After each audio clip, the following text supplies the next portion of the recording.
नमस्कार दर्शक मित्रों, आप देख रहे हैं राष्ट्र प्रथम और मैं हूं तपस्वी आचार्य। मित्रों, आज भाजपा के लिए और देश के लिए एक खास दिन है। आज पंडित दीनदयाल उपाध्याय की जन्म जयंती। आज हम जनसंघ की नींव डालने वाले शख्स की कहानी और उनके जीवन की कुछ झलकियां देखने की कोशिश करेंगे। आशा है आप सभी को पसंद आएगी। लेकिन ये जो कार्यक्रम हम कर रहे हैं उससे पहले सबसे पहले मैं देश के प्रधान सेवक पंडित दीनदयाल उपाध्याय के बारे में मन की बात में क्या कह रहे हैं वो मैं दिखाना चाहूँगा। मैं टेक्निकल टीम से बोलूँगा कि मन की बात का एक वीडियो आपको दिखाए। और महान सपूत दीनदयाल उपाध्याय जी का जन्मदिन मनाया जाता है। किसी भी देश के युवा जैसे जैसे अपनी पहचान और गौरव पर गर्व करते हैं, उन्हें अपने मौलिक विचार और दर्शन उतने ही आकर्षित करते हैं। दीनदयाल जी के विचारों की सबसे बड़ी खूबी यही रही है, उन्होंने अपने जीवन में विश्व की बड़ी बड़ी उथल पुथल को देखा था। वो विचारधाराओं के संघर्षों के साक्षी बने थे। इसलिए उन्होंने एकात्म मानव दर्शन और अंत्योदय का एक विचार देश के सामने रखा जो पूरी तरह भारतीय था। दीनदयाल जी का एकात्म मानव दर्शन एक ऐसा विचार है जो विचारधारा के नाम पर द्वंद्व और दुराग्रह से मुक्ति दिलाता है। उन्होंने मानव मात्र को एक समान मानने वाले भारतीय दर्शन को फिर से दुनिया के सामने रखा। हमारे शास्त्रों में कहा गया है, आत्मवत् सर्वभूतेषु, अर्थात हम जीव मात्र को अपने समान माने, अपने जैसा व्यवहार करें। आधुनिक सामाजिक और राजनीतिक परिप्रेक्ष्य में भी भारतीय दर्शन कैसे दुनिया का मार्गदर्शन कर सकता है, ये दीनदयाल जी ने हमें सिखाया। एक तरह से आजादी के बाद देश में जो हीन भावना थी, उससे आजादी दिलाकर उन्होंने हमारी अपनी बौद्धिक चेतना को जागृत किया। वो कहते भी थे, हमारी आजादी तभी सार्थक हो सकती है जब वो हमारी संस्कृति और पहचान की अभिव्यक्ति करे। इसी विचार के आधार पर उन्होंने देश के विकास का विजन निर्मित किया था। दीनदयाल उपाध्याय जी कहते थे कि देश की प्रगति का पैमाना अंतिम पायदान पर मौजूद व्यक्ति होता है। दर्शक मित्रों, भाजपा के पथदर्शक की बात करें तो कोई एक राजनीतिक दल इतने कम समय में एक विचार, एक राजनीतिक व्यवस्था और विपक्ष से लेकर विकल्प तक की यात्रा पार करने की बात करे तो वो क्या कहेंगे? कोई ऐसे चमत्कार कह सकता है, लेकिन यह चमत्कार नहीं है, बल्कि ये जो है वो संगठन आधारित राजनीति का एक अद्भुत उदाहरण माना जाता है। डिटेल कुछ मेरे पास ऐसी है कि जनसंघ से भाजपा के उदय तक पार्टी ने विपक्ष से राजनीति के मजबूत विकल्प का एक सफर तय किया हुआ है। तो उसकी नींव डालने वाले व्यक्तित्व थे पंडित दीनदयाल उपाध्याय।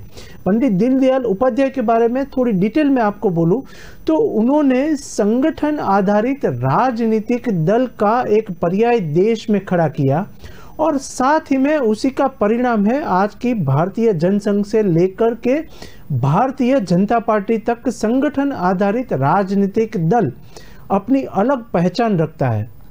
उसी के साथ प्रधानमंत्री जी ने अभी आज मन की बात में कार्यक्रम में उनका जिक्र किया तो उसमें पंडित दीनदयाल उपाध्याय का ही विचार अंत्योदय के मूल का जनक है, ऐसा बोले। पंडित दीनदयाल उपाध्याय के बारे में वो ऐसा बोले कि अंत्योदय के मूल का वो जनक है और इससे ही मोदी सरकार का मूल मंत्र बना है, सबका साथ, सबका विकास और सबका विश्वास और सबका साथ में प्रयास। मैं एक आपको वीडियो दिखाना चाहूंगा। एक वीडियो में भारतीय जनता पार्टी के नेता उनके बारे में क्या सोचते हैं वो मेरे पास वीडियो है। मैं टेक्निकल टीम से बोलूंगा कि एक वीडियो बाइट दिखाए।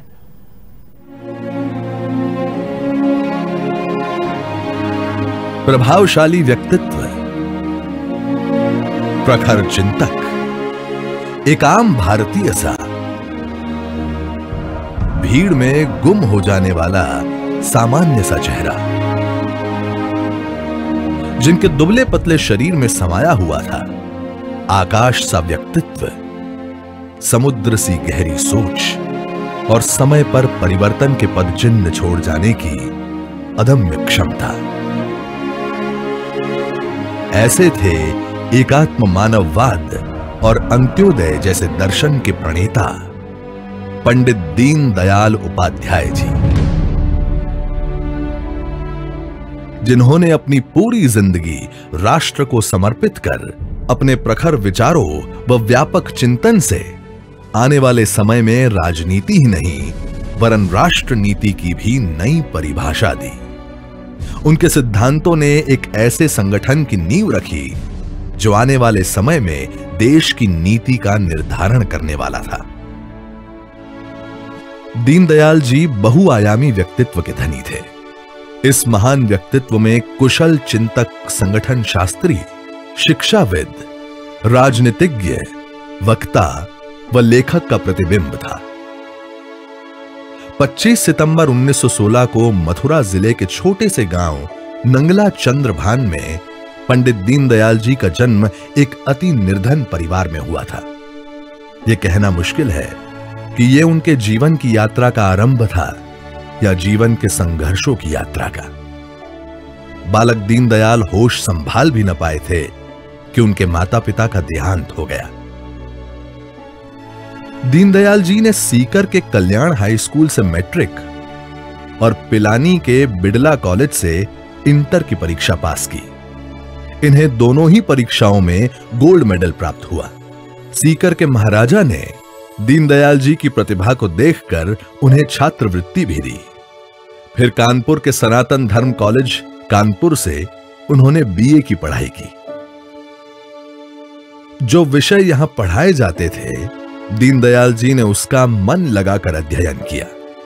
लेकिन दीनदयाल जी ने यहां वो शिक्षा और दीक्षा भी ली जो इस कॉलेज के पाठ्यक्रम का हिस्सा नहीं था। यहीं उनका संपर्क श्री बलवंत महाशब्दे से हुआ, जिनकी प्रेरणा से सन 1937 में वे राष्ट्रीय स्वयं सेवक संघ में शामिल हो गए। दीनदयाल जी के लिए यह समय व्यक्तिगत संघर्षों के साए से बाहर निकलकर राष्ट्र की समग्रता के दर्शन का साबित हुआ। दीनदयाल जी बीए करने के बाद एमए करने के लिए आगरा चले गए। यहां पर वे नानाजी देशमुख और भावराव जुगादे के साथ राष्ट्रीय स्वयं सेवक संघ की गतिविधियों में हिस्सा लेने लगे। उनमें सामाजिक जीवन के प्रति चेतना के अंकुर फूट चुके थे। उनके मामा, जिन्होंने बचपन में उनका लालन पालन किया था, उन्हें लगने लगा था कि भांजा अब पढ़ लिख गया है, परिवार के लिए कुछ करेगा। लेकिन दीनदयाल जी का परिवार तो बहुत विशाल था। समस्त भारत को उन्होंने अपना परिवार मान लिया था। दीनदयाल जी का लक्ष्य कुछ और ही था। उन्होंने अपने लक्ष्य की प्राप्ति के लिए सिविल सेवा परीक्षा में उत्तीर्ण होने के बावजूद उसका परित्याग कर दिया। उन्होंने अपने संकल्प के बारे में अपने मामा जी को जो पत्र लिखा, उसकी बानगी देखिए। राष्ट्र के प्रति समर्पण की जिद नजर आती है। जब किसी मनुष्य के किसी अंग को लकवा मार जाता है तो वो चेतना शून्य हो जाता है। इसी भांति हमारे समाज को लकवा मार गया है। उसको कोई कितना भी कष्ट क्यों न दे, पर महसूस ही नहीं होता। हर एक तभी महसूस करता है जब चोट उसके सिर पर आकर पड़ती है। हमारे पतन का कारण हमारे संगठन की कमी ही है। बाकी बुराइयां, अशिक्षा आदि तो पतित अवस्था के लक्षण मात्र ही हैं। इसीलिए संगठन करना ही संघ का ध्येय है। इसके अतिरिक्त और वो कुछ भी नहीं करना चाहता। परमात्मा ने हम लोगों को सामर्थ्य बनाया है। क्या फिर हम अपने में से एक को भी देश के लिए नहीं दे सकते? आपने मुझे शिक्षा, दीक्षा देकर सब प्रकार से योग्य बनाया। क्या आप मुझे समाज के लिए नहीं दे सकते, जिस समाज के हम उतने ही ऋणी हैं? यह तो एक प्रकार से त्याग भी नहीं है, विनियोग है। समाज रूपी जीवन में खाद देना है। फिर उन्होंने पीछे मुड़कर नहीं देखा। देश स्वतंत्र हो चुका था, पर समाज संगठित नहीं था। देश में कई विसंगतियां पैदा हो रही थी। उनमें सत्ता का लोभ नहीं, समाज में वैकल्पिक विचारधारा की स्थापना का दृढ़ निश्चय था। इस उद्देश्य के लिए वे जी जान से जुट गए। दीनदयाल जी के अनुसार भारत जिन समस्याओं का सामना कर रहा है, उसका मूल कारण इसकी राष्ट्रीय पहचान की उपेक्षा है। आर्थिक योजनाओं तथा आर्थिक प्रगति का माप समाज के ऊपर की सीढ़ी पर पहुंचे हुए व्यक्ति नहीं, बल्कि सबसे नीचे के स्तर पर विद्यमान व्यक्ति से होगा। अनेकता में एकता और विभिन्न रूपों में एकता की अभिव्यक्ति भारतीय संस्कृति की सोच रही है। अब दीनदयाल जी की भूमिका बदल चुकी थी। अब चुनौती थी राष्ट्र के पुनर्निर्माण की, जिसके लिए उन्होंने लखनऊ में राष्ट्र धर्म प्रकाशन संस्था की स्थापना की और यहां से राष्ट्र धर्म नामक मासिक पत्रिका का प्रकाशन आरंभ किया। इसके अलावा उन्होंने पांचजन्य व स्वदेश के संपादन में भी सहयोग दिया। अपने सार्वजनिक जीवन में उनकी सादगी और सरलता मानो एक किंवदंती बन गई थी। उनके वैचारिक दृष्टि से ही नहीं, आचार व्यवहार में भी कार्यकर्ता उनसे बहुत कुछ सीखते थे। गंभीर से गंभीर विषय भी अपनी दैनिक गतिविधियों के बीच बड़ी सरलता से निपटा दिया करते। उनकी इन्हीं विशेषताओं के कारण उन्हें राजनीतिक क्षेत्र का दायित्व सौंपा गया। दिनांक 21 सितंबर 1951 के ऐतिहासिक दिन को दीनदयाल जी ने उत्तर प्रदेश में एक राजनीतिक सम्मेलन का सफल आयोजन किया। इसी सम्मेलन में देश में एक नए राजनीतिक दल भारतीय जनसंघ की राज्य इकाई की स्थापना हुई। इसके एक माह बाद 21 अक्टूबर सन 1951 को डॉक्टर श्यामा प्रसाद मुखर्जी ने भारतीय जनसंघ के प्रथम अखिल भारतीय सम्मेलन की अध्यक्षता की। दीनदयाल जी में संगठन का अद्वितीय और अद्भुत कौशल था। समय बीतने के साथ भारतीय जनसंघ की विकास यात्रा में वो ऐतिहासिक दिन भी आया जब सन 1968 में विनम्रता की मूर्ति इस महान नेता को दल के अध्यक्ष के रूप में प्रतिष्ठित किया गया। अपने उत्तरदायित्व के निर्वहन और जनसंघ के देशभक्ति के संदेश को लेकर दीनदयाल जी ने दक्षिण भारत का भ्रमण किया। पंडित दीनदयाल जी की कुशल संगठन क्षमता के लिए डॉक्टर श्यामा प्रसाद मुखर्जी ने कहा था कि अगर भारत को 2 दीनदयाल मिल जाते तो भारत का राजनीतिक परिदृश्य ही अलग होता। इससे पहले कि जनसंघ राजनीतिक ताकत बन पाता, डॉक्टर मुखर्जी की रहस्यमय परिस्थितियों में मृत्यु हो गई। नवजात पार्टी को संभालने की जिम्मेदारी दीनदयाल जी के कंधों पर आ गई। राजनीतिक कार्य करते हुए भी संगठनात्मक कार्य उनके लिए सर्वोपरि था। उन्होंने 1967 में जनसंघ के कालीकट अधिवेशन में पार्टी का अखिल भारतीय अध्यक्ष का पद तब स्वीकार किया जब दल के संगठनात्मक नींव डालने का कार्य पूर्ण हो गया।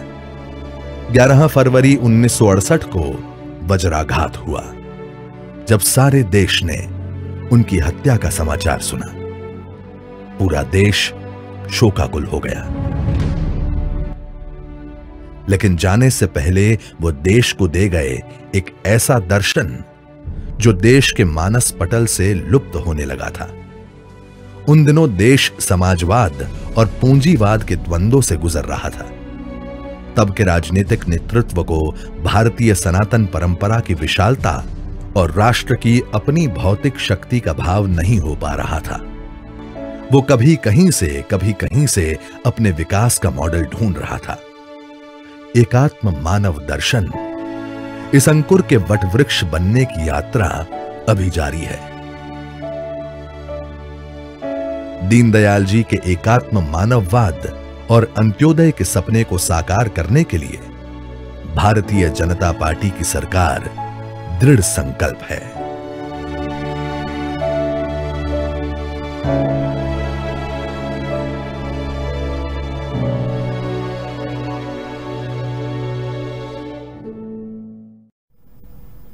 तो दर्शक मित्रों, आज हम याद कर रहे हैं भाजपा के पथदर्शक पंडित दीनदयाल उपाध्याय जी को। डॉक्टर श्याम प्रसाद मुखर्जी कहते थे कि अगर मेरे पास एक दो और दीनदयाल होते तो मैं हिंदुस्तान की राजनीति का चरित्र बदल देता। दरअसल पंडित दीनदयाल उपाध्याय ने कांग्रेस के विकल्प के तौर पर कार्यकर्ता के निर्माण पर जोर दिया और उनका उद्देश्य ऐसे राजनीतिक कार्यकर्ताओं की एक नई श्रेणी तैयार करना था जिसका एक स्वतंत्र चिंतन हो, राष्ट्रभक्ति से प्रेरित हो और राष्ट्र समाज को समर्पित हो, ऐसा उनका मानना था। उन्होंने अपनी पूरी शक्ति संगठन को वैचारिक अधिष्ठान देने, कार्यकर्ताओं के निर्माण और संगठन के विस्तार में लगा दी थी। आज संघ और भाजपा जिस मुकाम पर है उस विचार की नींव पंडित दीनदयाल उपाध्याय ने ही डाली थी। दूसरी एक बात करूं तो एक वक्त था जब पंडित जवाहरलाल नेहरू के दौर यहाँ माना जाता था और देश में कांग्रेस के ही शासन वहां पर रहा था और कांग्रेस का ही शासन चल रहा था। लेकिन नेहरू के बाद कौन, वो एक सबसे बड़ा क्वेश्चन मार्क था। उस टाइम पंचायत से पार्लियामेंट तक एक ही पार्टी का राज था। लेकिन अचानक ही 1962 से 1967 के बीच एक ऐसा राजनीतिक खालीपन आया कि देश को ऐसा लगा कि इस रिक्तता को कौन भरेगा। पंडित दीनदयाल उपाध्याय की दृष्टि की वजह से ये वैकल्पिक राजनीति का एक दौर आया और साथ ही में लेकिन पंडित दीनदयाल का विचार संगठन तक एक सीमित नहीं था। डिटेल ऐसी थी कि उनका आर्थिक दर्शन भाजपा की राजनीति का केंद्र है और दीनदयाल जी कहते थे कि आर्थिक योजनाओं तथा आर्थिक प्रगति का माप समाज के ऊपर की सीढ़ी तक वहां पर पहुंचना व्यक्ति नहीं है, बल्कि सबसे नीचे के स्तर पर विद्यमान होना व्यक्ति से वहां पर होगा। उस तरीके की उसकी विचारधारा थी और एकात्म का मानवतावाद और अंत्योदय के जिस रास्ते पर चलकर आज केंद्र सरकार देश के हर वर्ग के सपने का साकार कर आत्मनिर्भर भारत की ओर एक कदम बढ़ा रही है, उसी तरह उसके प्रेरणा स्रोत पंडित दीनदयाल उपाध्याय है। दूसरा एक बात बोलूं तो मेरे पास पंडित दीनदयाल जी के जीवन को दर्शाता एक वीडियो मेरे पास है। देखते हैं उनके जीवन पर आधारित एक डॉक्यूमेंट्री। एकात्म मानववाद का दर्शन और अंत्योदय के पथ पर चलते हुए मां भारती की सेवा, समर्पण और संरक्षण के लिए संकल्पित है भाजपा। एक राजनीतिक दल के रूप में भाजपा ये सब करने में संभव इसलिए हो पा रही है क्योंकि भाजपा के पास है पंडित दीनदयाल उपाध्याय जी जैसे महान व्यक्तित्व का दूरदर्शी विजन। राष्ट्र सेवा में सदैव तत्पर रहने वाले पंडित दीनदयाल जी का सपना था कि वो राष्ट्र को सामाजिक, राजनीतिक, आर्थिक और शैक्षिक क्षेत्रों में बुलंदियों तक पहुंचा देख सके, जो मोदी सरकार ने करके दिखाया।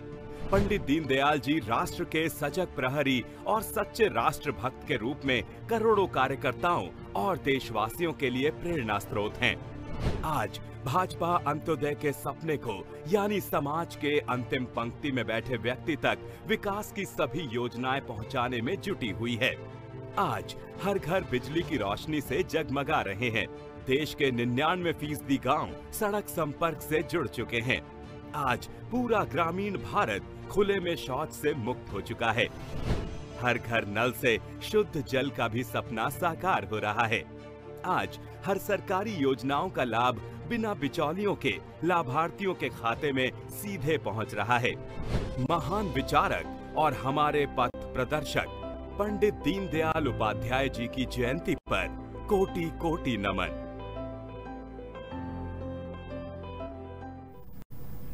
तो दर्शक मित्रों, आज पंडित दीनदयाल जी का जन्म जयंती, उसके ऊपर केंद्र सरकार की वित्तीय समावेशन की योजना आज समाज के अंतिम व्यक्ति तक पहुंच रही है, तो वह केवल और केवल पंडित जी के अंत्योदय का ही एक उदाहरण है। डिटेल मेरे पास ऐसी है कि पंडित दीनदयाल जी के विचारों का ही प्रभाव है कि प्रधान सेवक नरेंद्र मोदी ने दीनदयाल अंत्योदय योजना की शुरुआत की, जो आज ग्रामीण भारत की एक नई क्रांति बन चुकी हुई है। संगठन को कैडर आधारित बनाना हो या समाज के आखिरी छोर के व्यक्ति का कल्याण सुनिश्चित कर सही मायने में आज़ादी का एहसान कराना और एहसास कराना, तो पंडित के विचारों और दर्शन में ही निहित रहा है। उनके विचार आज भी राष्ट्र की ही प्रेरणा है। नमस्कार।